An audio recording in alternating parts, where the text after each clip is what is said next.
Hello and welcome to Talkernate History, the podcast where we, Matt and Max, talk about works of alternate history scenarios, and history in general. Today's topic is D-Day, and the work we're going to talk about is Disaster at D-Day by Peter Tsouras.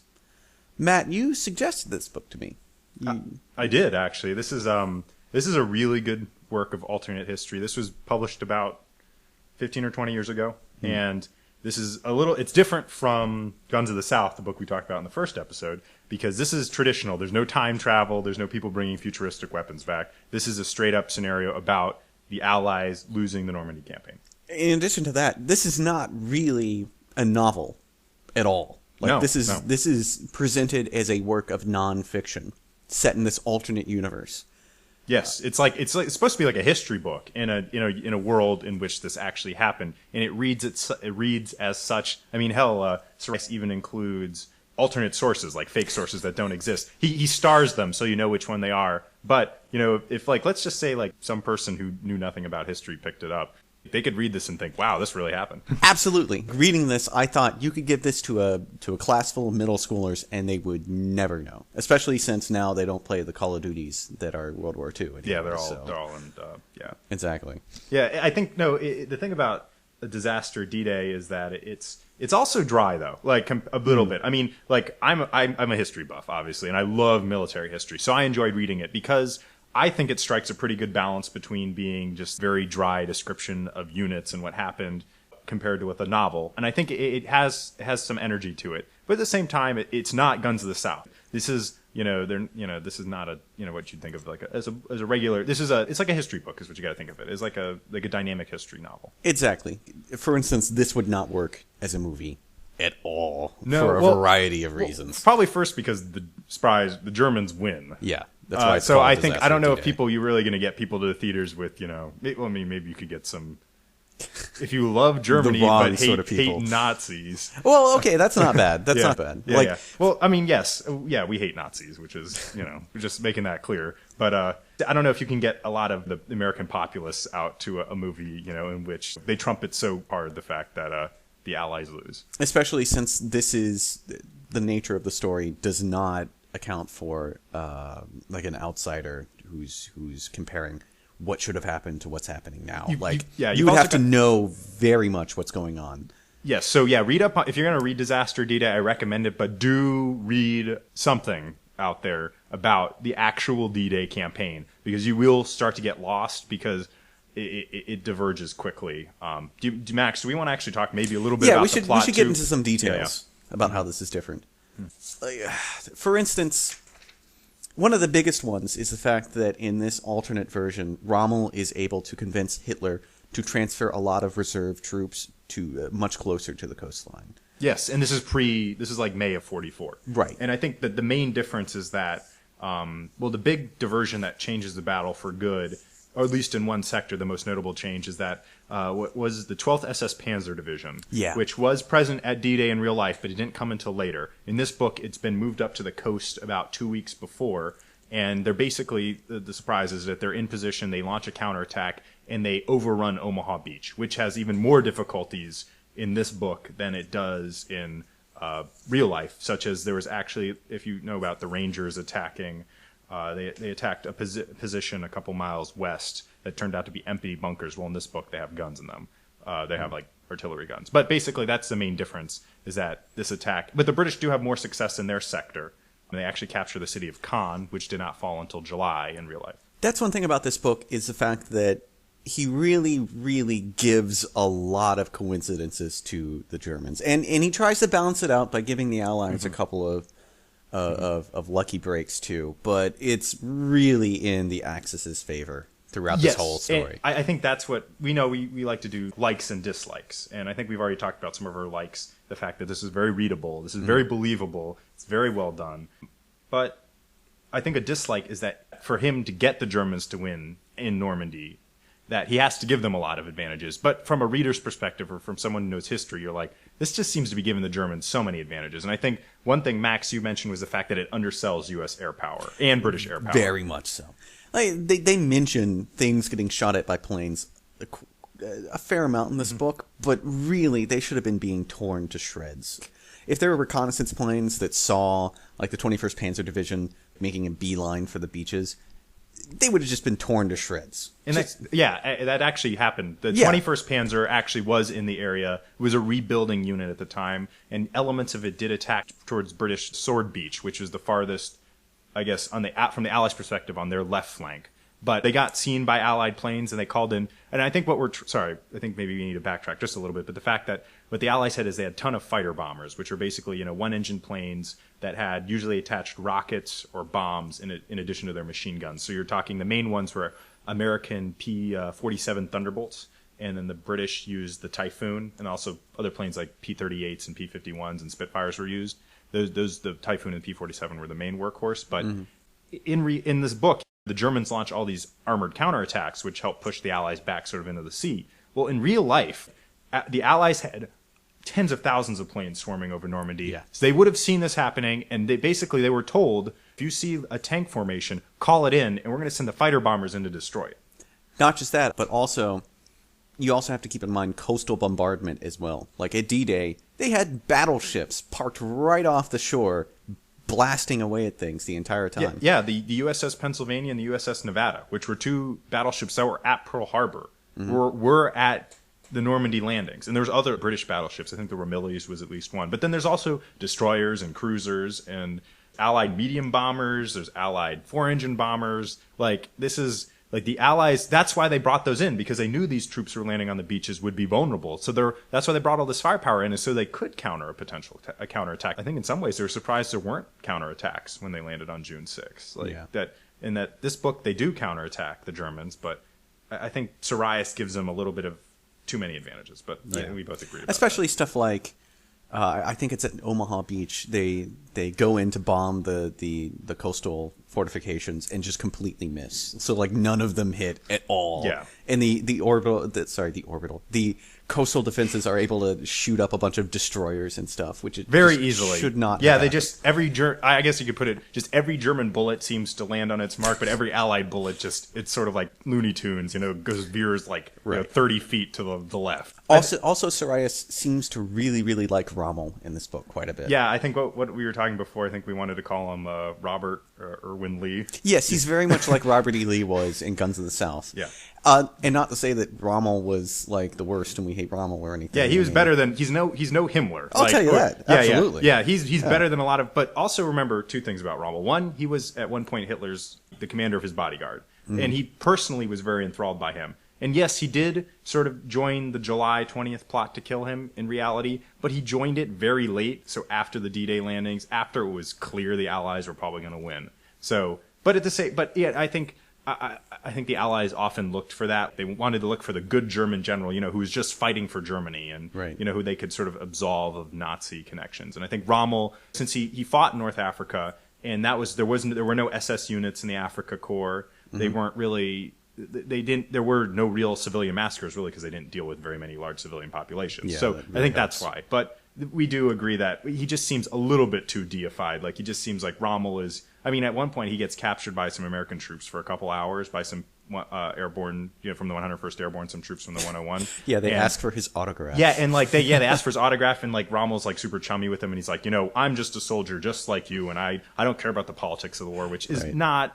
I think it's making him a little bit too likable, maybe. But we can see why he didn't want to make the Germans like all maniacally evil and then have them win. Oh, yeah, absolutely not. You would definitely not want to do that. But it's and if there was anyone to do that with, it would be Rommel. Yeah, he's the obvious choice, and he's also really recognizable. A lot of people know who he is. Yeah. Not a lot of people know who Gerd von Rundstedt is, even though he plays an important part in the D-Day thing too. But do we? Is there anything else we wanted to talk about for this book? I think that kind of covers it. Oh, well, we could talk about the ending real fast. Yes. Yeah, we'll spoil it. We'll spoil the ending. If you don't want to hear it, just skip ahead a few minutes. Basically, the Axis are able to push the Allies out of Normandy. Yes. And they kill Hitler at the very end under different circumstances. They blow Hitler up at a celebration. They just obliterate the entire hall he's in. Yeah, he's in a chateau, and they just blow the entire thing up. Because Hitler's really happy about, oh boy, Dunkirk 2, Electric Boogaloo. I got to be here to see this.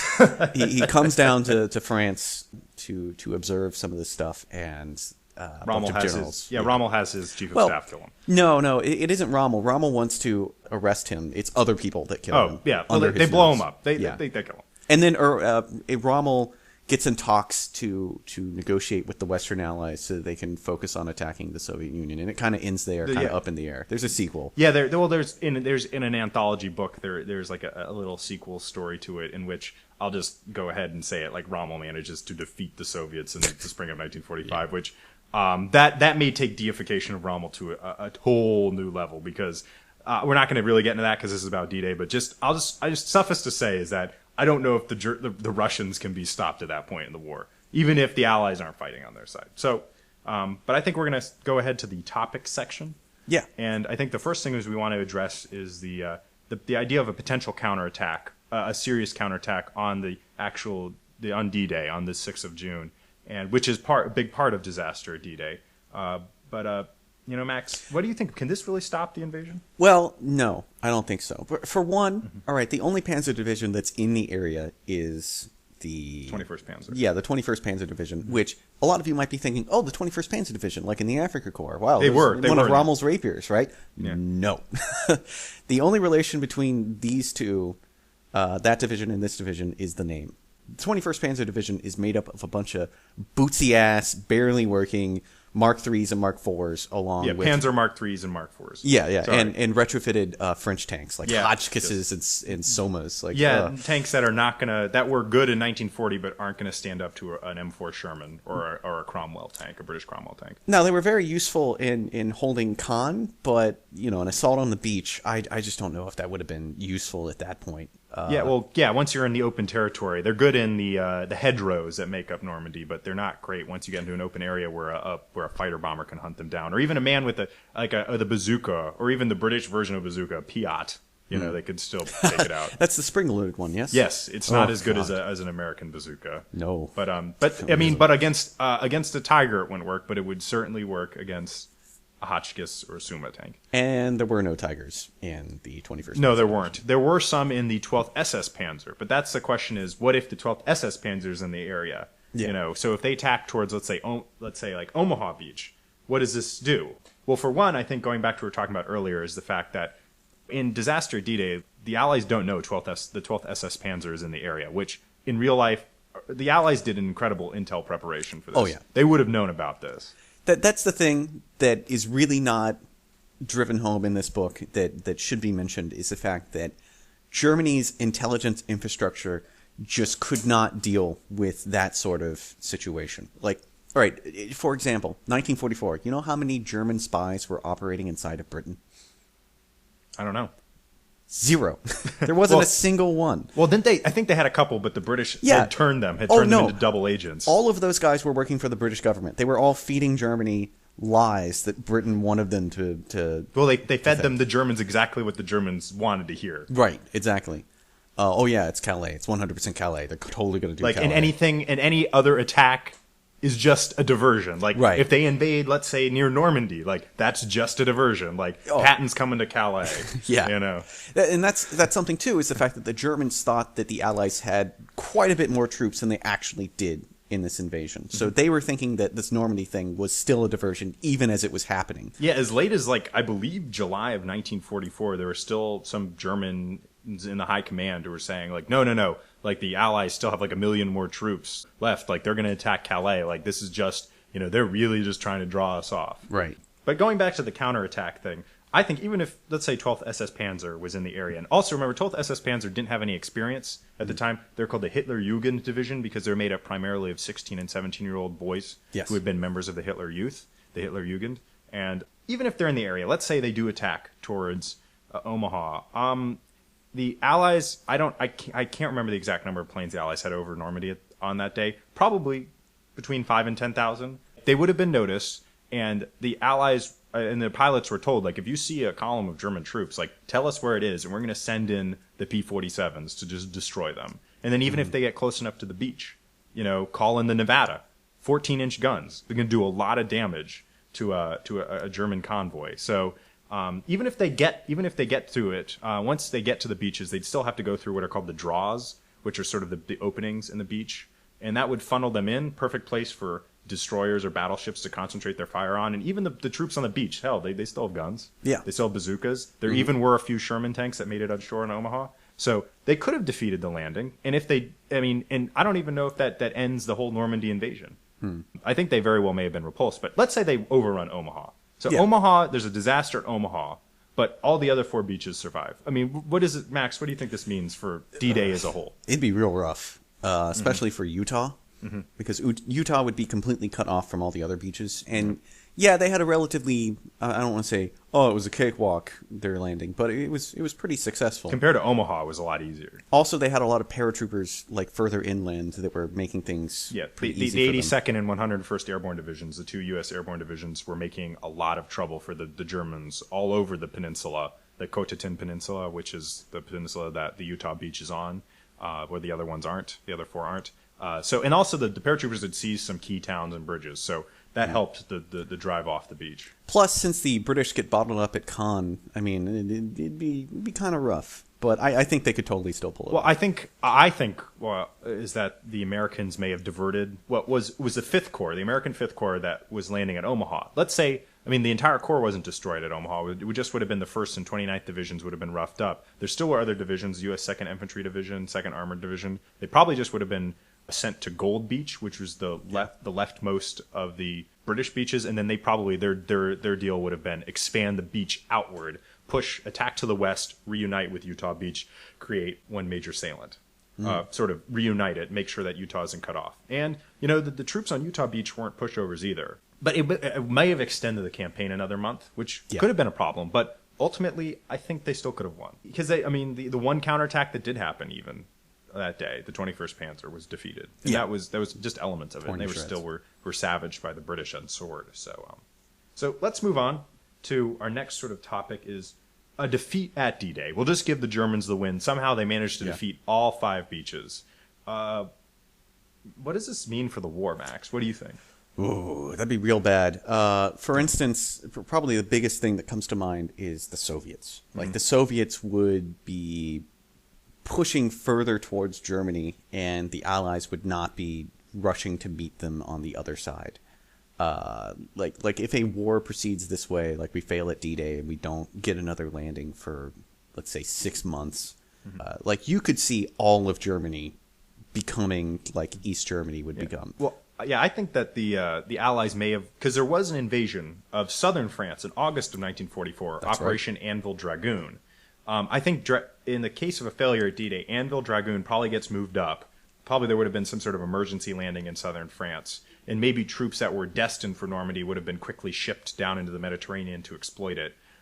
Maybe you could have conquered France from that way. There would have been difficulties, though, and it would have been defensible for the Germans. So, you could have seen, sounds horrifying, but you could have seen, an Allied link-up of troops from southern France. They shake hands with the Russians in Amsterdam, or something like that, or in Belgium, on the Channel, in the North Sea, which would have huge implications for the Cold War, because I don't know if the Soviets are going to say we're going to give up that territory once we've captured it. And, speaking of nightmare scenarios, the 2 nuclear bombs were made for Germany. If we had a lot of trouble in the European theater, they would have used them. Yes, they would have at least used one. I think Little Boy is going to Berlin, very likely in this case, which is which is disastrous on numerous levels, not only for the city of Berlin or whatever city they chose. I'm just picking Berlin because I feel like the Allies would go for a decapitating strike just so they could have at least one atom bomb left, so they'd have a Fat Man left for Japan. But I know that this may be going beyond sort of the scope of D-Day, but a disaster D-Day may entail some sort of American landing in Japan, an invasion of Japan, which could be an even greater disaster in the long run. So, like when I say disaster scenarios using an atomic bomb in Europe, it's not because they're using an atomic bomb against Germans. It means because a bloody invasion of Japan would probably be necessary. And also, I think I don't know. Honestly, I think it's more likely that actually the Soviets would just overrun all of Germany, because I want to bring back something that gets little attention in the West, but on June 22nd of 1944, the Russians opened what was called Operation Bagration, which is their main summer offensive of the year. And I know a lot about this because I actually wrote a paper on it at one point in my college career. And Operation Bagration destroyed the entirety of Army Group Center, which is one of the 3 German army groups on the Eastern Front. And the Russians drove something like 300 or 350 miles in like a month and a half. And they ended up in August of 44 outside the gates of Warsaw. So basically, a failure at D-Day means that those troops are primed not just to capture Berlin, but to push even further on. Mm-hmm. So honestly, the Allies may never have had to use an atomic bomb on Berlin or Germany because the Russians have already probably conquered it by August of 45 or July of 45, the earliest time they could get Little Boy to Europe.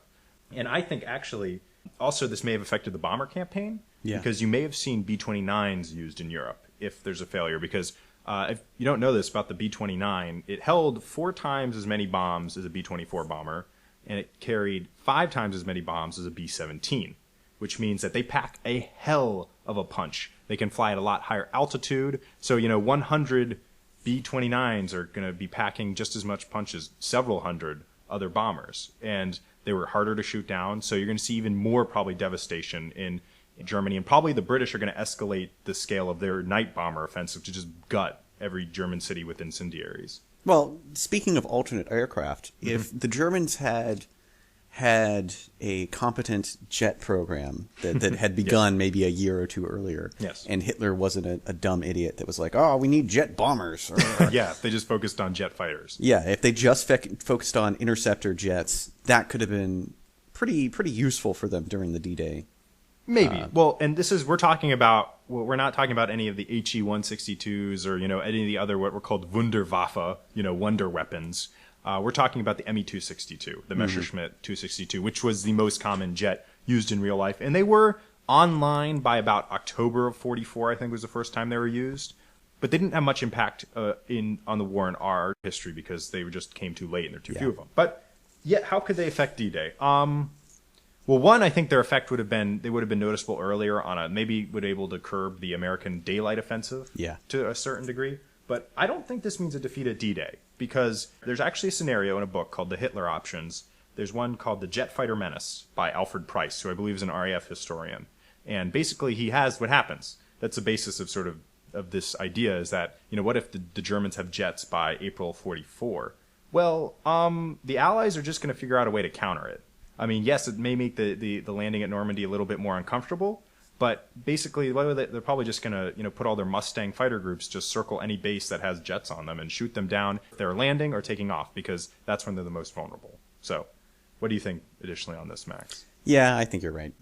Wunderwaffe they're interesting to think about, interesting to talk about, but in the end, they're generally just gimmicks. Like almost all of them are. Yeah, and the Me-262 was a decent fighter, and it was very groundbreaking for its time, but the Germans wasted a lot of effort on Wunderwaffe. They spent a lot of money on stupid programs. Like, what was the one you were telling me about, Max? The V3 project, where they were going to make a trans-channel artillery piece so that they could shell the other side of the channel. They could attack like Dover, It's so stupid. Well, it's such a gigantic waste of time and resources that should have been used in building more tanks. Yeah, they could have, if they'd spent that money on building Panther tanks or Tiger tanks or, more Panzerfaust, anti-tank rockets. That could have had a genuine effect or spent more time in building MP-44 assault rifles. Instead, they're spending all their money on these weird jet prototypes. They build one, and it doesn't work. Or like the Mouse tank, some stupid thing. Like,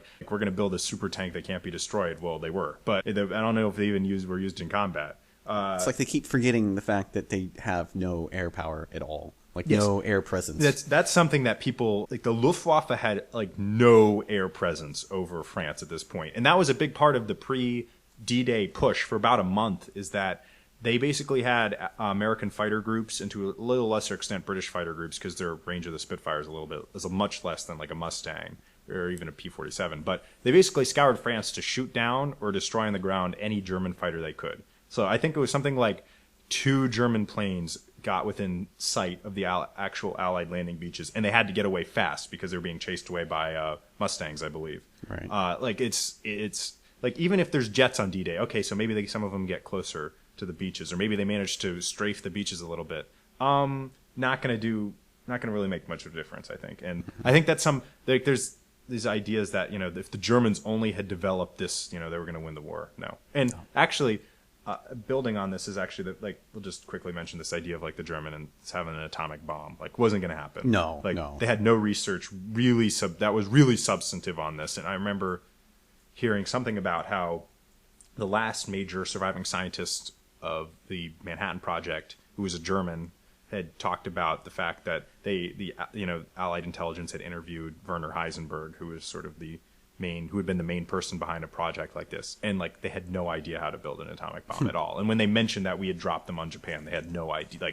They were like, that's possible. So basically, Wunderwaffe, I don't think they're going to change the calculus too much. I think you're probably right.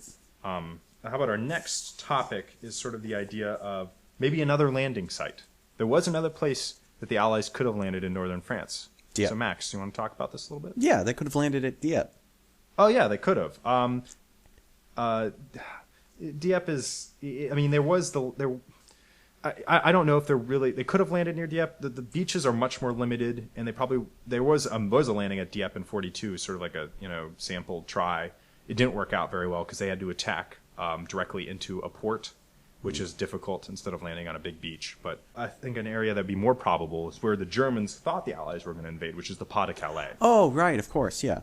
They totally could have done that. And because the Pas de Calais has broad, big beaches like Normandy does. And I think that's where the Germans expected it because it's the closest to Germany. But I don't think a landing at the Pas de Calais really was going to work out very much. And you have any sort of comments on that? Well, and all the fortifications there, for one. Also... Yes. There's a decent chance of once they finally get on land and they start going inward that it's a much tougher fight than in Normandy, from what I understand. Is that correct? Yeah, the Atlantic Wall fortifications were very strong near the Pas de Calais because it's about 25 miles across the channel at that point. It's about 100 at Normandy, and that's why Normandy was, they thought that they weren't going to land there. But also... there was technical difficulties about the Allies landing there, the ports near the Pas de Calais, the Kentish ports, so Dover and stuff, weren't big enough to handle the sort of freighters and stuff that they were going to need, unlike Southampton, which was used for Normandy. But the Pas de Calais, too, is just there's just a lot of fortifications. And, maybe the Allies could have tried a landing there, but I think they would have run into a lot of difficulty. Also, even if they break out of the Pas de Calais, the defenses were very thick, and they were designed specifically to resist the type of attacks the Allies would have had. So, I mean, that's where the Germans were expecting it. So they would have had armored units held out right there. They would have thought the Allies had played right into our hands. Why didn't they land somewhere else? Why are they attacking the Pas de Calais? It's going to create a salient that's going to be very an indentation in the German line that the Germans are going to have a good chance to cut, attack via, bringing up troops from southern France. So ultimately, I think what we're trying to say is that Normandy was probably going to be the place they were going to land if they're going to land in northern France, because there's just the other options just are very limited, or they're playing directly into the Germans' hands. So. But the problem with a German response to a landing in Normandy it really boils down to Hitler and a lot of the Eastern Front generals who were just adamant that no, this is it. They're not going to attack here, and even if they are going to attack here, we can't put guys on the beach. We're going to keep them further inland. Hitler is always a big roadblock to a lot of these alternate D-days. Yeah, I think I think that the Germans just sort of I think they were believing until July of 44 that no, the attack's coming in the Pas de Calais. Right. And even any other alternate scenario always has to take into account the Allies still have air superiority. Yes. So in any case, they're going to be gashing the hell out of any sort of German armored formations or infantry formations, for that matter, that are coming close to the beaches. So, but I guess what we're trying to say is that Normandy was sort of locked in. Really, is the prime spot, and even resisting that, the Germans don't have limited options. So, okay, I've heard people theorize, well, okay, this is what the Germans could have done. Mm-hmm. They could have found out that the Allies were not going to land at Calais, and then they could have pulled a lot of troops out of Calais and then put them in Normandy secretly, and put up this front of Calais mm-hmm. being heavily fortified when it actually wasn't. Mm-hmm. That could not have worked for a lot of reasons. One of them is the reason I said before, intelligence problems. They didn't have any spies in Britain. In addition to that, they would need more than just the word of spies. They would also need reconnaissance photos of like people staging and whatnot, which would not have happened because they could not get planes over there. Because the Allies made very sure that they shot down any German plane that tried to pull reconnaissance maneuvers off the British coast. And not only that, here's something to remember. We cracked all the Enigma codes. So anytime they're trying to be secretive about anything, we're going to know. Yeah, it's hard to see a scenario in which that's going to happen. And also, the Allies had reconnaissance planes running all over France. So they would have seen, you can't transfer an armored division without someone knowing about it. Right. If you're going to move an entire tank division somewhere, or even any sort of division, they're going to be noticeable. And probably the Allies were going to attack them as they saw it. They're probably just going to say, oh, hey, a target of opportunity. Why don't we just strafe all these people or blow up all these tanks that we see here? Mm-hmm. So ultimately, the Allied intelligence forces were good enough that they would have realized that the Germans were going to do this. And that may have changed their plans for Normandy to a certain degree. I think they may have taken into account, like, we need to add more armor into our first wave, or just basically have every plane out there with the orders, hunt down any tank that you see. Just destroy it all. It's going to be very hard for the Germans to win at D-Day, because also they still have the Russians. And that's always, in anything that you talk about with the Germans in World War II, always remember the Russians, because they are always there and they're always threatening. And Operation Immigration is still going to happen regardless of what's happening at D-Day. So that threat is still there. So the Red Menace is going to do the Germans in one way or the other, is probably what we're trying to say. But I think we're moving on to our final topic, which is, I think this is interesting because some people have talked about this, the July 20th plot, which was shown in the movie Valkyrie with Tom Cruise, it was an interesting rendering. Tom Cruise was okay, but it's Tom Cruise. But the idea of a Hitler assassination. So the bomb ended up not killing him. But what if it does, Max? What is this? What sort of effect is this having on the war? Well, like I said before, Hitler had a lot of really bad ideas, and he was a roadblock to a lot of intelligent decisions being implemented. Like, for instance, Rommel very, very much wanted to have the armored divisions right there, right next to the beach, so that they could be deployed at a moment's notice. Like, for instance, at Omaha, almost all the tanks at Omaha failed to reach the beach. Like, if they had armor on the beach, well, if they were able to counterattack us right there, right then, while we were still in the water, with all that force, it would have been huge. Mm-hmm. Of course, that could not have happened because Hitler was in charge. Like, if he was dead, that would probably be great. But unfortunately, it's not just Hitler in the Nazi high command. There's other people who are just as dumb and just make as big bad decisions as he does. I think if you see let's say the July 20th plot does succeed. So Klaus von Stauffenberg does kill Hitler with his bomb. Most likely person to take over is Heinrich Himmler, which is really bad. And someone who's probably not going to stop the war. And also, the Allies aren't going to make a deal with Himmler. Like, he may try and, reach out and make a deal with the Western Allies and say, hey, Hitler's gone. Strike a deal with me and we're going to fight the Russians. No. And there's a book called Fox on the Rhine in which this succeeds. And then Himmler negotiates a peace with the Soviets. No. Like, no. Like, that's a lot of no's. But I want to tell you something. Like, this point in the war, like, the Allied momentum is just so much. Why would they negotiate a peace? It makes no sense. And Himmler even tried, in reality, in like April 1945, he sent peace fielders through Sweden to like Britain and said, I'm willing, I'll overthrow Hitler and I'll surrender the Nazi Germany. And they said, unconditional surrender. We are not going to deal with you. We're over the Rhine. We're overrunning your country. Like, why would we cut a deal with you? And I don't see, like, July of 1944. Like, yes, they're still in the hedgerows, but Operation Cobra is about to happen. There's about to be a breakthrough in Normandy. The Army Group Center has just been destroyed by the Russians. Like, maybe Himmler. I don't know. Himmler probably wouldn't have made much smarter decisions than Hitler. But even if he is in charge of Germany, like, I think the war is going to end the same. Maybe it ends a couple weeks later, a month later. I don't know. But in the end, maybe it ends sooner. I don't know. But the truth is that different leaders at that point aren't going to matter. If you really want to do that whole, what happens if Hitler dies thing, you need to go back to like 41 or 42 if you want to see like significant changes. But I think I want to reiterate this again. No, we're not deterministic here. We're not saying, this was always going to happen this way. But the trend of history at this point in July of 1944 says that the Allies are going to win. Like, I just can't think of a conceivable way that the Germans can stop the Soviets and the Americans and the British, and they're not going to strike a deal. Like, you know, they're not going to say, oh boy, let's negotiate a surrender. No, they're going to go all out because they know they're going to win. So I just don't know if this is, you know, what are your thoughts on this, Max? I think I made myself kind of clear on this. I think a lot of times people forget that Germany is still allied with the Japanese. Like, okay, let's say they make peace with America and Britain. Like, are they going to sell out Japan? Just completely forget about them? I mean, I guess they're a little bit more worried about their own skin than the Japanese, but still, it's just. But I just don't see I don't think the Allies are just going to say why. No. Why should we accept your surrender? Exactly. Why, you know, if you really wanted to surrender to us, why didn't you surrender in November of 1942? Why are you so desperate now? Oh, because we're about to defeat you. Mm-hmm. So, and even then, you know, Himmler may have said, do the same thing that Hitler did, which is soldier on until the end. He's probably more cowardly. He may have tried to have escaped somewhere at the end of the war, you know, instead of hunkering down in Berlin. But the truth is that Germany's going to fall in 1945. Like, there's just, maybe it falls in June of 1945. It's just, I don't know. It's to him, anyone who says, you know, like, oh, if Himmler takes over, like, he's going to figure out a way to defeat them, the Allies. No.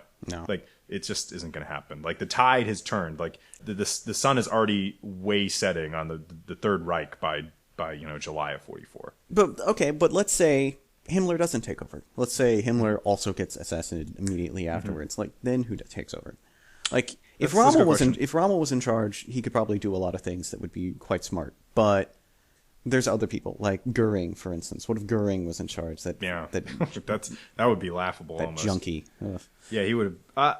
You know, that's a good question. Like, if Rommel takes control of Germany, are the Allies going to negotiate a peace with him? He was very popular. He was. It's hard to say because, you know, the since 1942, the whole line had been unconditional surrender. You know, maybe, okay, I guess maybe if Erwin Rommel said, we're surrendering immediately to the Soviets and the Americans, no questions asked. I know maybe the Allies are still in Normandy and the Russians are, you know, they're approaching the gates of Warsaw. Like, we surrender. It's all done. Maybe that could have happened. Honestly, that could have started like a civil war between maybe the SS and the Wehrmacht, you know, the traditional, the non-Nazi part of the army. That could have happened because there would have been people like, you know, like Sepp Dietrich or other people within the SS sort of hierarchy who may have said, what are you doing? So that could have happened, but I think there would have been a lot of still conflict. So I don't think that, I mean, maybe that could have happened, but ultimately it's hard to see, you know, and I don't think Rommel he may have been, even if he took over, he may still have been compelled to fight, you know, based off of the circumstances. That's true. I mean, of course he's willing to negotiate in the book, but we can't ask Rommel how he actually felt because he died. But yeah, he killed himself. Well, he was injured. He was injured fighting in Normandy. He was injured by a British plane.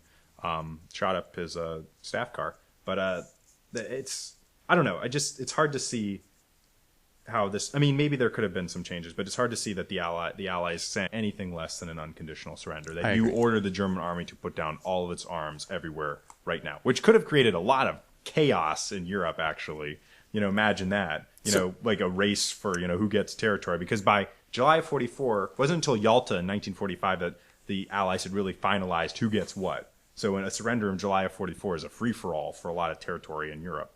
So let's say if they do an unconditional surrender, like right then, right there, what would happen? Like, would there still be one Germany? Would it still be partitioned between a bunch of different things? Would they go easy on them because they gave up early? Or, like, what do you think? I think that the Soviets, basically 9 months of the war for the Soviets go away. So hundreds of thousands of Soviet soldiers won't die who died in reality. I think that they're still going to insist on an occupation of Germany. Stalin and probably even people like Churchill are going to say we need to occupy Germany to make sure that there is no more, that they can't do this again, that we're going to forcibly demilitarize you, and that we can't just take your word for it. I think what I was talking more about is that, like, what the hell happens like in Eastern, you know, because by this point the Soviets aren't into Romania, they're not into Greece, they're not into Yugoslavia. What happens? Like, is like Churchill going to say, like, to the British army, like, land in Bulgaria, land in Romania, you know, like, invade through the Balkans, like, take as much territory as you can before the Soviets get there, you know, like, sort of thing. Or there may be, maybe the Roosevelt may have, actually, honestly, Roosevelt, based on the way his stance was, may have sort of, probably would have told Churchill, like, let's have a conference with Stalin, and we're going to hash all this out. But I feel like in the interim, the goal would have been like land as many troops as you can somewhere, like possession is 9/10 of the law, sort of thing. And maybe the Soviets say they want Bulgaria, but if there's British divisions there, by the time they get there, are they going to really be able to force them out? So I think that although the Germans Germany has been defeated by that point. I mean, people Battle of the Bulge, Battle of Berlin, like the Germans fought on. Like there would have been people who said like we can still fight. Yeah, it would have been another stabbed in the back sort of thing. Like the people in charge sold us out. We totally could have continued fighting, and there'd just be a lot more resentment for yet another World War 20 years later. Honestly, I hadn't even thought of that, but Max, you're exactly right. Another stab. Rommel has stabbed us in the back. They murdered our Führer. They murdered the leader, and and I think and this is great because this ties right back into what we talked about in the last episode about Robert E. Lee. What if he fights for the North and he ends the war earlier? That probably will cause a lot of Confederate apologists to be even more vocal. That's exactly what would have happened in a scenario like this. We were betrayed by the German army. They sold us out. We could have. And the thing is that in a world like that, no one's going to have. Historians would have been like, well, you're going to get defeated anyway. Well, I think a lot of people like that. Why there's very few German apologists from World War II left is that because they lost so convincingly that that it wasn't like World War I. World War II, the Germans were defeated militarily. They were obliterated, basically. And in this case, I don't know if it sets up another world war, but could you have seen the rise of more additional neo-Nazi movements in Germany? Absolutely. People who say, like, we could have still done this. People are stupid sometimes, so they have stupid ideas about what they could have achieved. There could easily be, like, a major Nazi party in Germany today. Like, maybe it isn't running the country, but it could be a significant minority. Could be, and that would be horrible, by the way. That sounds terrible. Or, although the Allies may have done a forced denazification, saying there can be no more Nazi party, all that. But still, you may have seen elements of that thought, that German supremacist, racist, sort of echoing sort of that could have emerged. And that would have been disastrous. And honestly, that would have been a terrible outcome. I think they've been a lot worse in the long run. We're talking maybe in the initial short term, 10, 15 years after the war, it's better than it was in reality. But what does this world look like in 1995? We'll just pick a year. That would be bad. People running around Germany saying we could have won World War II. You probably would have seen that. A lot of them. Not to mention that, but the Soviet Union was a lot stronger if the war ended right then. So the Soviets might still be around in 1995. Yeah, I mean, that's way beyond D-Day, and that's projecting, and that's super hard to predict. Yeah, we've kind of gotten off base here. No, but what we're saying is this is linked in because, obviously, it took D-Day to show the Germans, once it was clear that they couldn't drive the Allies back into the sea, oh boy, how are we going to defeat them? Probably not, because they're probably going to be able to break out of Normandy eventually. The hedgerows can't hold them forever. Our army, we're going to have to strip units to go east to hold back the red tide sort of thing.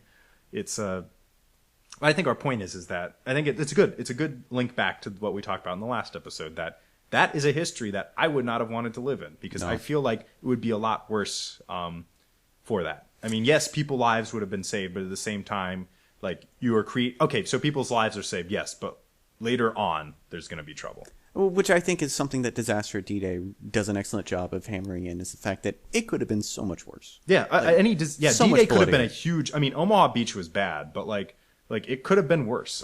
D-Day could have been a huge Allied failure, and I think that's a strength of the book. That's is that it shows that if the Germans had more lucky breaks and their leadership had been better, D-Day could have been an Allied failure, and the world would have been worse for it. Normandy is. That's why D-Day is one of those key battles.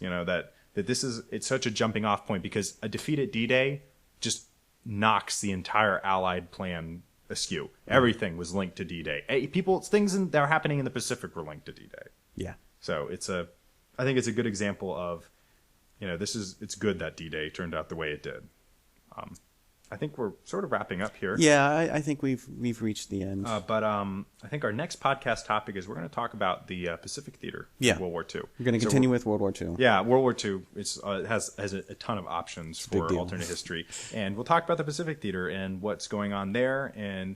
And here at Talkernate History, we should make this clear that we're not experts. We're amateurs, and we make mistakes just like anyone else. And if we ever say anything that's just blatantly wrong or just a little bit wrong, or you think that we've just taken the wrong impression of something, please let us know. Contact us at talkernatehistory@gmail.com, and we will read your emails, and we will read them on air if we feel that we really need to. And also, this is Matt chiming in here, if there's something about history, some alternate history scenario you want us to talk about, like something that's not discussed, like the English Civil War maybe, or something along those lines, and you want to hear us talk about it, like email us, tell us about it, and if we like it enough, we'll definitely discuss it, because we want input on what people want to hear. So yeah, absolutely. All right. So I hope you've enjoyed today's podcast, learning about D-Day. This is Matt signing off. This is Max signing off. Have a good day, guys.